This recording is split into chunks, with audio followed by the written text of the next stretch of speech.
So the video I'm coming to you guys today with is the science of self-discipline / self-control. So self-control is basically when you want to do something, but you refrain yourself from doing so. So that could be, for example, you're on a diet and you're going to eat a salad, but you want to eat that pizza. It looks really good, but you're going to stop yourself. You're going to control yourself and you're going to eat the salad because you've told yourself you're going to stick to the diet and eat the salad. So this is a skill which you can train and you can develop, opposed to just a characteristic which you're born with and you're stuck with for the rest of your life. It is something you can get better at. And one way I personally tried to get better at it was with cold showers. So the idea is, you take a cold shower, you turn on the shower head, you stand there in the bitter cold and you tell yourself, I'm going to stay here for X amount of minutes. And you're going to stay there even though you don't want to, but you do it anyway because you want to be able to listen to what you want to do and control what you are doing. So the idea is, if I can stay inside the cold water for X amount of minutes, then I can control myself from not eating that pizza later on, or I can control myself not skipping the gym. But what science actually tells us, from my understanding, is taking cold showers doesn't actually improve your self-control. What it does do is make you good at taking cold showers. So the ability to be disciplined in one area doesn't actually translate over into other areas, as I myself, as well as many others originally, would have thought. So if that's not a way to train self-discipline, then what is? But before that, what actually is self-discipline? So I believe self-discipline isn't a characteristic which is fixed. It's not something that we are born with. It's something like a personality characteristic that we can train, we can develop, and we can get better at. Just like how we go to the gym and we can, train our muscles. I do believe self-control and self-discipline is something that we can all train and get better at as long as we take the right actions. And now I've kind of started to see self-control as more of a diminishing resource. So it's kind of like in a video game where you have a HP bar, like in Pokemon. It will go down as you use it. And you can kind of see this in your day-to-day life when you've had a rough day, when, maybe your manager's been just really bad to you. Maybe your friend's just been annoying you all day. Maybe it's been a family member, whatever's happened. On these rough days when you're maybe stressed out or maybe just emotions are whirling, these are the days where your self-control or self-discipline kind of just tanks. So when we're stressed out, when we've had a hard day, when we're just too tired to do anything, that's when we're going to start seeking easy dopamine. Or when we want to binge Netflix, when we're going to steer off our diets, when we're going to skip the gym, we just want to feel good. We don't want to rough it out anymore. So for those of you who don't know what dopamine is, it's basically your reward chemical in the brain. So it's what makes things pleasurable. So a really high sugary cake will give us a lot of dopamine, whereas sitting and staring at a blank wall will give us a lot less dopamine. So our brain tends to want dopamine because it's what makes us feel good. So if self-discipline is kind of like a HP bar in a video game, there's two things that actually diminish that more than anything else, and that is one, stress, and two, emotional regulation. Stress I've already touched upon, how we're feeling, after something's just happened and caused a rough day. Whether it's an impeding deadline is just stressing us out and we can't think of anything else. Whatever problems it might be, stress is number one. And two, emotional regulation. So emotional regulation is kind of like you want to go tell your boss to go screw himself, but you'll get fired if you do that, and at least a HR complaint. So you've got to keep that emotion within you. So it's more so when you suppress your emotions and keep them inside you. So when stress and emotional regulation both drain your self-control, the actual part of your brain which is being drained is the part of your brain which monitors internal conflict.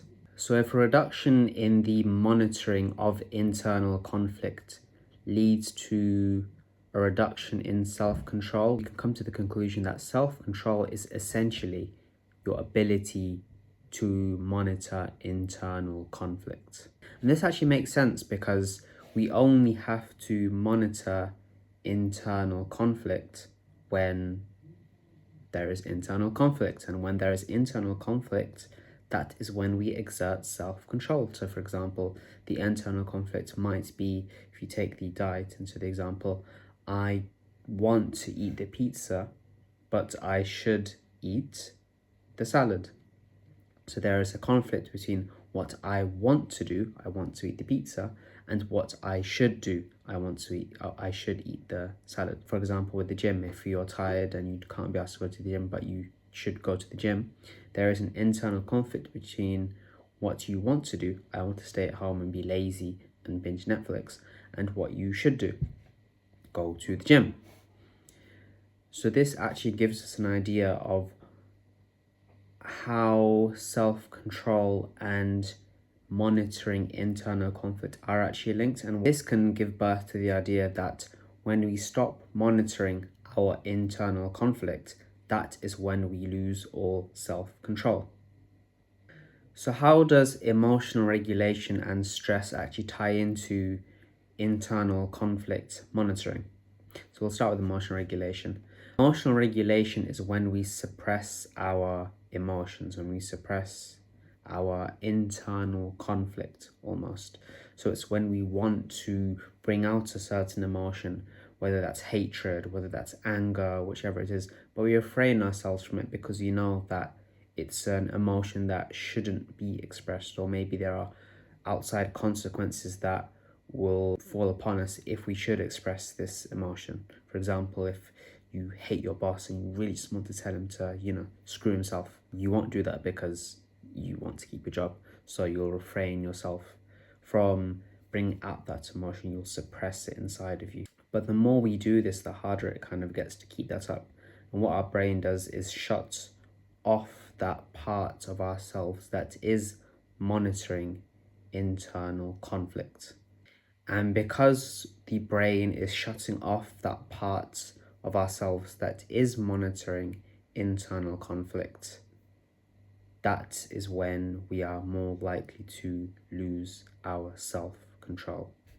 Then we get onto the topic of stress. When we are stressed, we are externalizing our emotions onto the problem that is out on the outside, whether it's a deadline that's coming up, whether it's just some family issues that we need to deal with. Our attention is now focused on these problems which are causing us stress, which in turn makes it so we are casting less attention on ourselves, including our internal conflict monitoring system. So the more stressed you are, the more problems you have on the outside which are causing you to be stressed, the less you're going to be aware of what's happening inside of you, the internal conflict monitoring, and the less self-control you will have. So the more emotions you have to suppress, the more emotionally turbulent your life is, the less self-control you're going to have. When do you want comfort food? When you want comfort. When is it that you want comfort? When life is stressful. So when life is stressful, you're more likely to seek what gives you comfort, what gives you that easy dopamine. And what gives you easy dopamine, cheap dopamine, is likely what it is that you're trying to control yourself from consuming, hence self-control. So how can we get rid of this emotional turbulence in our lives without actually solving the problems that are causing us stress? Because let's be honest, if we could solve the problems, then we would do them as soon as possible to get rid of as much stress as we can possibly do. What are actual practical ways we can reduce the emotional turbulence in our lives that are causing us stress? So while we can't actually solve the problems causing us stress, we can regain our self-control by re-internalizing our self-awareness, by bringing back the focus onto ourselves instead of on the problem. If we remove the spotlight on the problem and bring it back to ourselves, A, we're going to be less stressed about the problem because we're thinking about it less, and B, our self-control is going to back up because we're now once again having our attention on our internal conflict monitoring system. So there are multiple ways you can do this. One is journaling. So journaling is just when you're writing down how you're feeling, how the day was, whatever you want, whatever comes to mind, just writing it down and bringing it back to you, bringing the focus back to you and what you are feeling. Other ways to kind of bring the focus back to what you're feeling, opposed to focusing on what's on the outside, is just taking a walk with no music, no sort of stimulation, just taking a walk by yourself, being by yourself in silence, and just figuring out what's going on inside of you. Sitting in silence, just staring at a blank wall, honestly, that can help as well. And meditation. Meditation might sound to some of you like some stuff that monks in, I don't know, Thailand will probably do. They'll just sit there in silence for hours and, you know, meditate and just waste their time. But meditation has many forms, and you don't need to do any sort of fancy, you know, 30-minute ritual or whatever it is. You can just sit down with a 5-minute meditation guide and just bring the focus back to you and back to your breath. And that way, by nature, you're going to be focusing less on the problems causing you stress and more on yourself. And with meditation, what you're usually focusing on is your breath, your breathing. If you're focusing on your breathing, if you're focusing on yourself, you're going to be less stressed, you're going to be less emotionally turbulent, and you're going to bring more attention back to your conflict monitoring system. It's going to bring you back into self-control. So to train your self-control, so this is the conclusion. To train your self-control, what you must do is train the muscle of self-control, which is the muscle of internal conflict monitoring. You want to pay longer amounts of attention to your internal conflict as much as you can, and that will directly influence the amount of self-control you are able to exude. You want to pay attention to your internal conflict, and the longer you can do that, the longer you can exert self-control. And when you get to that point where you're fixing your emotional turbulence, when you're not suppressing your emotions and keeping them buried, and you're reducing as much stress as you possibly can, and you're doing all those good habits, meditating, journaling. I'll have videos on each of these specifically on why they're good and how you can actually do them at later dates. But once you actually do all of this, it becomes a lot easier to exude self-control, and then you can, quote unquote, just do it. That's when you can go to the gym even though you're not feeling like it, because you'll much less likely have that time where you're searching for comfort, because that time will never come, because you've already taken precautions by monitoring your internal conflict. So in summary, what I'm trying to say is self-discipline isn't really a skill that you can learn from things like taking cold showers. It comes from having a tight and firm grip on the two things, which are emotion regulation, as well as stress, because these two directly drain the amount of self-control we can exert, because our self-control is actually conflict monitoring.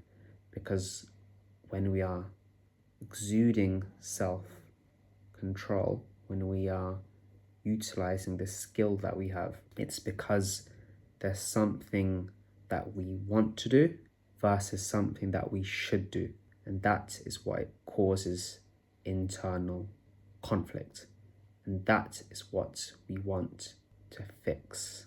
We want to make it as easy as possible to be able to do what we should do over what we want to do. And if we're not paying attention, if our internal awareness isn't even paying attention to this conflict, then this guy is always going to win. The thing you want to do is what you are going to do. This guy is always going to lose. So manage your stress, make sure your emotions aren't out of whack, and then you'll see your self-control do numbers. That's me for another video, and like I said, I'll be bringing more videos back to you guys on the topic of psychology, self-discipline, improving your life in general. I hope you guys do enjoy. Take care. Peace.